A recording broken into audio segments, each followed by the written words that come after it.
प्राचीन समय की बात है। एक समुद्र के किनारे एक गुरु अपना आश्रम बनाकर रहा करते थे। हजारों शिष्य उनसे ज्ञान ग्रहण करने के लिए दूर दूर से उनके पास आकर रहते थे।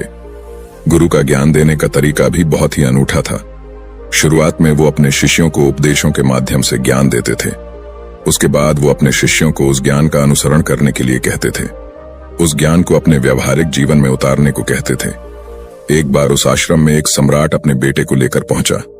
उस सम्राट ने उस गुरु से प्रार्थना की और कहा कि आप मेरे बेटे को अपने आश्रम में रहने दें और अपने तरीके से उसे ज्ञान दें। उसे इस आश्रम में बिल्कुल भी ऐसा नहीं लगना चाहिए कि वो किसी सम्राट का बेटा है। उसे बिल्कुल साधारण शिष्यों की तरह ही ज्ञान देने की कृपा करें। गुरु ने मुस्कुराते हुए कहा कि सम्राट ज्ञान इसी तरीके से लिया जा सकता है।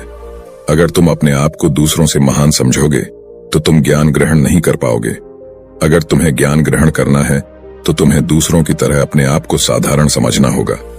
यही ज्ञान ग्रहण करने की सबसे पहली सीढ़ी होती है। तुम निश्चिंत रहो, आज से तुम्हारे बेटे की जिम्मेदारी मेरे कंधों पर है। यह कहकर गुरु सम्राट के बेटे को अपने साथ लेकर समुद्र के किनारे टहलने के लिए निकल गए। आश्रम के बाकी सभी बच्चे उस सम्राट को देख रहे थे। सम्राट अपने बेटे को अपने रथ पर बिठाकर लाया था, जिससे सभी बच्चे समझ गए थे कि यह बच्चा सम्राट का बेटा है। इसी वजह से आश्रम के सभी बच्चे सम्राट के बेटे की तरफ आकर्षित हो गए थे। जब गुरु सम्राट के बेटे को लेकर समुद्र पर टहल रहे थे तो सम्राट का बेटा अचानक फूट फूट कर रोने लगा, क्योंकि अभी वो सिर्फ 12 वर्ष का था और 12 वर्ष की आयु में उसके पिता उसे अपने से दूर करके चले गए थे। ये सदमा वो बच्चा सहन नहीं कर पा रहा था। वो नहीं समझ पा रहा था कि उसके पिता उसकी भलाई के लिए उसे उस गुरु के पास करके गए हैं। उसे रोते हुए देखकर गुरु ने कहा कि बेटा, मैं तुम्हें चुप नहीं करूंगा। हो सकता है कि आज मैं तुम्हारे आंसू पोंछ दूं, लेकिन कल तुम फिर अपने आप को अकेला पाओगे।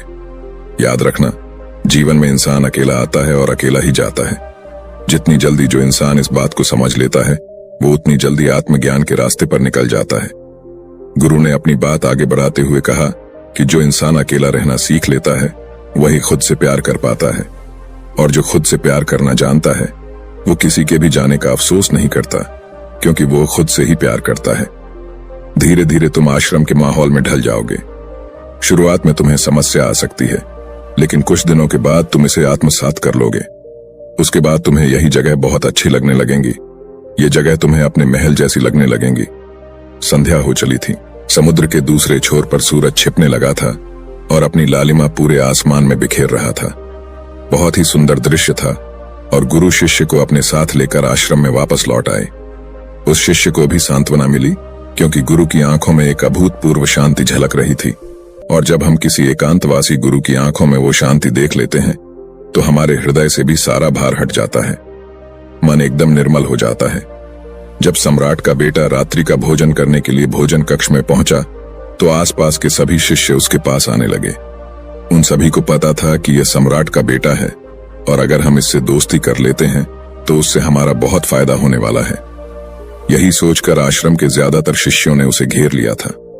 बस कुछ बच्चे जो अकेले रहने का महत्व समझते थे, जो दिखावे में विश्वास नहीं करते थे, वो उस सम्राट के बेटे के पास जाने की बजाय अपना पूरा ध्यान खाने पर लगा रहे थे और एकांत में बैठकर अपना भोजन कर रहे थे। कुछ दिनों के बाद सम्राट के बेटे की आश्रम के ज्यादातर बच्चों के साथ दोस्ती हो गई। अब वो आश्रम में उन बच्चों के साथ घूमता, उन्हीं के साथ अपना ज्यादातर समय बिताता। आखिरकार वह सम्राट का बेटा था, सुख सुविधाओं में पला हुआ था। आसपास बहुत से दास और दासियां होते थे।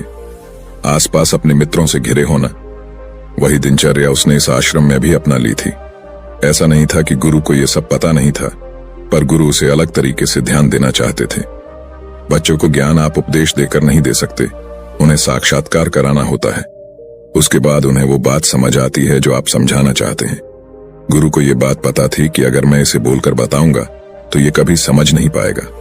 मुझे ऐसे दिखाना होगा, इसे एहसास कराना होगा कि अकेले रहकर तुम अपनी शक्तियों को जान पाओगे। ये सीख देने के लिए गुरु एक दिन उस शिष्य को अपने साथ एक ऊंची चोटी पर ले गए। चोटी पर पहुंचकर गुरु ने उसे शिष्य से कहा कि अब तुम्हारा ज्ञान पूरा हो चुका है, बस एक आखिरी रात तुम्हें यहां पर बितानी होगी। उसके बाद अगले दिन शाम को मैं तुम्हारे राजमहल में तुमको पहुंचा दूंगा। वो बच्चा तो ये सुनकर बहुत खुश हो गया कि अब मैं वापस अपने राजमहल चला जाऊंगा। फिर से मेरे दास और दासियां, सारी भोग की वस्तु ये मेरे पास होंगी। उस शिष्य ने गुरु से पूछा कि गुरुजी, मुझे आज रात आप यहाँ चोटी पर क्यों रहने को कह रहे हैं? आखिर मुझे कौन सा आखिरी ज्ञान यहाँ से मिलेगा? गुरु ने मुस्कुराते हुए कहा कि यहाँ पर चट्टान के पीछे तुम्हें छिपकर बैठना होगा। यहाँ पर रोज रात को एक बाज आता है। बाज को देखना है, बहुत गौर से देखना है, हर गतिविधि देखनी है, और उस बाज को देखने के बाद अगले दिन अगर तुम उस बाज की खूबियां मुझे बता पाए तो मैं तुम्हें तुम्हारे राजमहल वापस भिजवा दूंगा। और हाँ, सुबह आने से पहले एक बात पर और ध्यान देना है। एक चरवाहा यहाँ पर अपनी बकरियों को चराने के लिए आता है। तुम्हें उन बकरियों की गतिविधियां भी देखनी है। याद रखना, बाज की गतिविधि रात को और बकरियों की गतिविधि सुबह। अगर तुम दोनों की गतिविधि ध्यान से देखकर मुझे बता पाए तो तुम इस आश्रम से हमेशा के लिए आजाद हो जाओगे। तुम्हारा ज्ञान पूरा हो जाएगा। मैं तुम्हारे पिता को कह दूंगा कि यह बच्चा हमारे आश्रम का सबसे ज्ञानी बच्चा है। यह कहकर गुरु अपने आश्रम में वापस लौट आए और वो बच्चा वहीं पर उस चट्टान के पीछे रुका हुआ उस बाज का इंतजार करने लगा। काफी वक्त बीत जाने के बाद वहां पर एक बाज अपने बच्चों के साथ पहुंचा। सम्राट के बेटे ने पूरी रात उस बाज की गतिविधि बहुत ध्यानपूर्वक देखी और सुबह होने के बाद जब चरवाहा वहां पर अपनी बकरियों को लेकर पहुंचा तो उसने एक अभूतपूर्व दृश्य देखा। उसने देखा कि वो बाज बकरी के एक मेमने को अपने पंजों में दबाकर आसमान में चला गया। उसने उस बकरी के बच्चे का शिकार कर लिया था। ये सारा दृश्य देखकर वो बच्चा आश्रम में वापस अपने गुरु के पास पहुंचा। इससे पहले कि गुरु उससे कुछ पूछते, उसने गुरु को प्रणाम करते हुए कहा कि गुरुदेव, आप आश्रम के सभी बच्चों को यहाँ पर बुला लीजिए। मैं सब लोगों को बताना चाहता हूँ कि मैंने क्या देखा। जब आश्रम के सभी बच्चे वहां पर पहुंच गए तो उस सम्राट के बेटे ने कहना शुरू किया कि मैंने अपने जीवन में बहुत से पक्षियों को देखा है, लेकिन बाज उन सभी पक्षियों में से सबसे अद्भुत और सबसे अलग होता है। उदाहरण के लिए एक तोता हम सभी ने देखा है। तोता बोलता तो बहुत है, लेकिन कभी ऊंचा आसमान में नहीं जा पाता। लेकिन एक बाज जो कि हर समय शांत रहता है, वो आकाश को भी छू सकता है। उसमें आकाश को छू लेने का सामर्थ्य होता है। जब भी एक बाज अपने शिकार को निश्चित कर लेता है तो वह उसी शिकार पर अपनी नजरें लगाए रहता है, चाहे वो कितनी भी ऊंचाई पर क्यों ना हो, चाहे कितना भी खतरनाक तूफान क्यों ना आ जाए, लेकिन उसकी नजर हमेशा अपने लक्ष्य पर स्थिर रहती है। आज सुबह जिस बाज को मैंने देखा, उसने हर बकरी को अपना शिकार नहीं बनाया, बल्कि उस बकरी के झुंड में से उसने उस बकरी के मेमने को अपना शिकार बनाया। पहली बात, उस बाज की तरह हमें भी अपना ध्यान अपने एक ही लक्ष्य पर स्थिर रखना चाहिए। चाहे कितनी भी रुकावट क्यों ना आए, हमें अपना लक्ष्य स्पष्ट दिखाई देना चाहिए, पर पूरी एकाग्रता के साथ ध्यान देना चाहिए। तीसरी बात जो मैंने उस बाज से सीखी और जो हम सभी को सीखनी चाहिए, वह यह है कि बाज कभी भी दूसरे पक्षी के साथ नहीं रहता। वो हमेशा आकाश में अकेला रहता है। इससे हमें यह सीख लेनी चाहिए कि हमें कभी भी छोटी सोच वाले लोगों के साथ नहीं रहना चाहिए। आखिरकार हम भी वही बन जाते हैं जिनके साथ हम रहते हैं। इसीलिए या तो महान सोच वालों के साथ रहो या फिर अकेले, क्योंकि जब हम अकेले रहते हैं तभी हम खुद की ताकत और खुद की कमजोरियों को जान पाते हैं। कमजोरियों को जानकर उनको दूर कर सकते हैं और अपनी ताकत को जानकर उसका सही इस्तेमाल कर सकते हैं। लेकिन वो तभी संभव होगा जब हम अकेले रहना सीखेंगे। चौथी सीख जो हमें एक बाज से लेनी चाहिए कि एक बाज हमेशा अपनी सीमाओं से ऊपर रहता है। जब तूफान आता है तो हर एक पक्षी अपने घोंसले की तरफ भागता है, खुद को छुपाने की जगह ढूंढता है, लेकिन बाज ऐसा कुछ भी नहीं करता। वो खुद की सीमाओं को हटाकर बादलों से भी ऊपर जाने का प्रयास करता है। हवाएं उसे धक्का मारती है, पंख उसके भारी हो जाते हैं, पानी और धूल की वजह से कुछ दिखाई नहीं देता, लेकिन वो फिर भी आसमान की तरफ जाता रहता है और अंततः बादलों से भी ऊपर निकल जाता है और वहां तब तक ऊपर जाता रहता है जब तक मौसम ठीक नहीं हो जाता। अपनी सीमाओं को सिर्फ इसलिए हटा पाता है क्योंकि वो समस्या के आने पर उससे घबराता नहीं है, उसे डर कर बचने का प्रयास नहीं करता, बल्कि एक सकारात्मक नजरिए के साथ उसका सामना करता है। जीवन में चाहे कितनी भी रुकवाटें क्यों ना आए, हमें उन रुकवटों को हराना चाहिए, न कि उनसे डर कर कहीं छुप कर बैठना चाहिए। बहादुर तो वो लोग होते हैं जो तूफानों से टकरा जाते हैं, कायर तो अपने घर में, अपने घोंसले में, अपनी जगह में आराम से बैठ जाते हैं। पांचवी बात जो हमें एक बाज से सीखनी चाहिए कि बाज कभी भी अपने घोंसले में घास के कोमल तिनके नहीं रखता। जो तिनके कोमल होते जाते हैं वो उन्हें निकालकर फेंकता रहता है। उसी तरह चाहे कितनी भी आरामदायक जिंदगी आपको मिली हो, लेकिन उस आराम से ऊपर उठकर अपने आलस्य को हटाकर जीवन में मेहनत करते रहना चाहिए। जीवन में पसीना बहाना चाहिए, शारीरिक मेहनत करनी चाहिए। अपने घोंसले से कोमल तिनके उठाकर फेंक दो और आज ही अपने आलस्य को हटाकर निकलो। हर दिन अपने आप को चुनौतियां दो। हर दिन मुश्किलों का सामना करो, क्योंकि वही मुश्किलें तुम्हें मजबूत बनाएंगी। जंगल के राजा शेर को भी झुंड बनाकर शिकार करते हुए देखा जा सकता है, लेकिन बाज हमेशा अकेला शिकार करता है, क्योंकि वो जानता है कि झुंड में रहना हौसला तो देती है मगर साहस छीन लेती है। आदमी को हमेशा अकेले ही आगे जाना होता है। यही कारण होता है कि वो जल, थल और नभ सभी जगहों पर अपने शिकार का परचम लहरा सकता है। बाज की उम्र लगभग 70 साल की होती है, लेकिन 40 साल में ही उसका शरीर पुराना हो जाता है।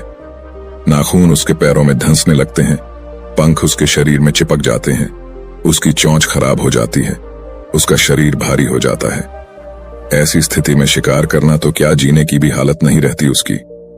ऐसे में उसके पास सिर्फ 2 विकल्प होते हैं।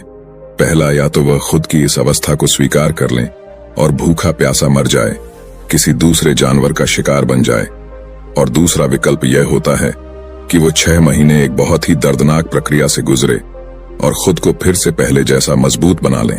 लेकिन बाज दूसरा विकल्प चुनता है। इसके लिए वो खुद को एक बहुत ही ऊंचे चोटी पर ले जाता है, जहां वह पहले अपने सारे पंख खींच खींच कर निकालता है और फिर चट्टान पर पैर मार मार कर अपने पंजे कुतर देता है। उसके बाद उसी चट्टान पर अपनी चोंच को पटक पटक कर पुराना हिस्सा निकाल देता है और इस लहूलुहान अवस्था में खुद को दूसरे जानवरों से छुपाता फिरता है। अगले 6 महीने तक वो इसी दर्दनाक प्रक्रिया से गुजरता है और इंतजार करता है नए चोंच, नए पंखों का। तब फिर वो अपनी नई जिंदगी शुरू करता है और निकल जाता है अपने शिकार पर और अगले 30 सालों तक फिर से राज करता है। इसीलिए समय आने पर हमें भी अपनी पुरानी आदतों को त्यागना होता है और कुछ नया सीखना होता है। समय के साथ बदलना होता है, अपने आप को तैयार करना है, वरना हमारा भी शिकार हो सकता है, हम भी पीछे रह सकते हैं। इसके बाद सम्राट के बेटे ने बकरी की विशेषता बताते हुए कहा कि बकरी हमेशा झुंड में चलती है। उन्हें झुंड में एक साथ चलने से हिम्मत मिलती है, लेकिन जैसे ही उन पर शिकार होता है वैसे ही वो बकरियां तितर बितर हो जाती। उस पूरी बकरियों में से एक भी बकरी अपने साथी की मदद करने के लिए वापस नहीं लौटती। इससे हमें यह सीख मिलती है कि हमारे साथ कितने भी लोग हो, किसी पर भी यकीन नहीं करना। यकीन करना तो खुद पर करना, क्योंकि बुरा समय आने पर वो बकरी तितर बितर हो जाएगी, आपको पता ही नहीं चल पाएगा। गुरु को प्रणाम करते हुए सम्राट के बेटे ने अपने गुरु से कहा कि गुरुदेव, अगर मुझसे कोई सीख रह गई हो तो कृपया करके आप बताने की कृपा करें। गुरु ने सभी बच्चों को संबोधित करते हुए कहा कि ये सभी बातें जो अभी इस बच्चे ने बताई हैं सब सही है, लेकिन ये सारी खूबियां आप लोगों में तभी पैदा हो पाएगी जब आप अकेले रहने का अभ्यास करेंगे। आपने देखा होगा कि बाज कभी भी किसी दूसरे पक्षी के साथ नहीं रहता, ना ही किसी के साथ अपनी दोस्ती बनाता। वो आसमान में अकेला रहता है और अकेला रहने की वजह से वो अपनी ताकत और अपनी कमजोरियों को जान पाता है। इसके बाद गुरु ने अपनी बात खत्म करते हुए कहा कि मैं आज रात इस सम्राट के बेटे को इसके राजमहल में पहुंचाने के लिए जा रहा हूं, क्योंकि इसकी सीख यहां पर पूरी हो गई है। और यह कहकर गुरु उस सम्राट के बेटे को राजमहल की तरफ ले जाते हैं। तो दोस्तों, ये थी आज की कहानी। तो वीडियो को लाइक करके अनजाना पथ चैनल को सब्सक्राइब करें।